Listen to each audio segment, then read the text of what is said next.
كتاب الله أعذب منهل. هذا هو الكرز الذي أنتم تتحدثون عنه. شكله جميل. قال لنا المعلم إن الكرز لا يزرع في المدينة. نعم، هذا النوع من الفاكهة الجميلة واللذيذة ولا يعيش سوى المناطق المعتدلة، ولكنه كما ترون يصل إلينا عن طريق التجار. قال لنا المعلم إن الكرز يزرع في أوروبا وفي بعض بلدان آسيا. منذ تاريخ القديم ترتبط بلاد قريش بالتجارة مع بلدان الأخرى، ونحن اليوم سنتعلم سورة جميلة من سور القرآن الكريم وهي سورة قريش. سورة جميلة وتتكون من 4 آيات نستمع إليها أولا ثم نشرحها، بعد ذلك نرددها ونحفظها. نعم سنحفظها جيدا. هيا. بسم الله الرحمن الرحيم. بسم الله الرحمن الرحيم. لإيلاف قريش.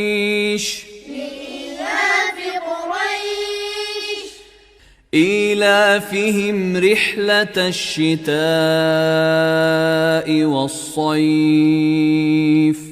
إيلافهم رحلة الشتاء والصيف. فليعبدوا رب هذا البيت. فليعبدوا رب هذا البيت. الذي أطعمهم من جوع وآمنهم من خوف.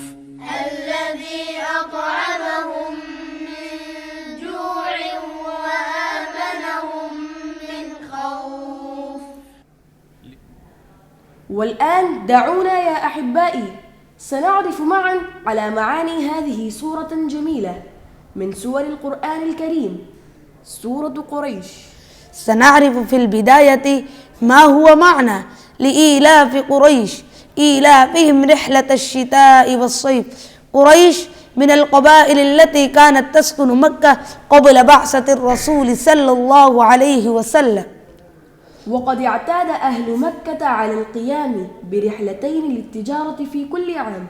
رحلتين كل عام؟ ولماذا رحلتين فقط؟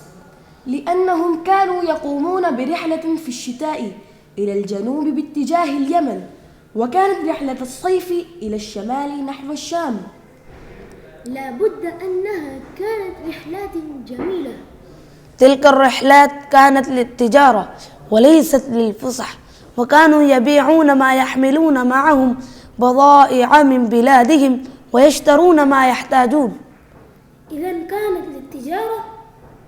أجل يا أخي، واستمرت قريش على تلك الرحلات حتى أصبحت عادة أليفوها كل سنة، رحلة الشتاء ورحلة الصيف.